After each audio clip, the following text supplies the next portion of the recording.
people who are applying to be your next superintendent.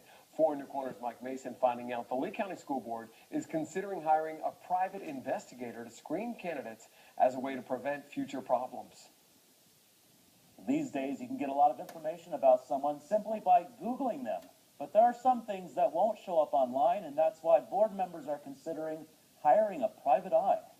It's an unfortunate situation we are where we are today. Board member Jeannie Dozier says there's a dark cloud hanging over the district. A storm of controversy began brewing when Superintendent Joseph Burke suspended an investigation into Deidre Hicks, who was accused of being drunk on the job in 2011. Burke and Hicks worked together in Orange County, and he hired her as one of his top directors. If the superintendent had acted appropriately, if the superintendent had followed protocol and policies, we wouldn't be where we are right now. And right now, the board is preparing to search for a new superintendent after Burke suddenly announced this week he'll be retiring in June. This district is in shambles. Jane Kuckles says she warned fellow board members about problems Burke allegedly had when he worked in Monroe County, but they hired him anyway. And when Burke hired Hicks, he said she had a good track record. Dr. Hicks has had good performance in her previous work. Information has since surfaced about problems Hicks had while working at Florida Atlantic University. The Department of Education asked FAU to terminate Hicks from a grant program for her failure to perform. You're going to want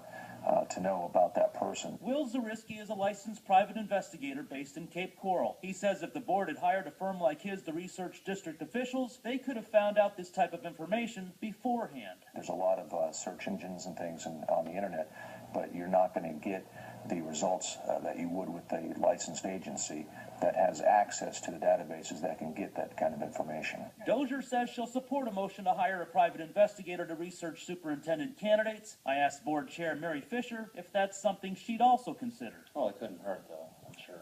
Oh, no, absolutely. The more information you can gather and the more you know, the better off you are. Uncovering information now could end up saving the district from problems in the future. Down the road, it'd save a lot of headache and troubles and, finances down the road. Absolutely. A background search could cost as little as a few $100s or as much as a few $1,000s if people need to be interviewed. Next week, board members will discuss how they plan to move forward with their search for a new superintendent. In the studio, Mike Mason, Fox 4 in Your Corner.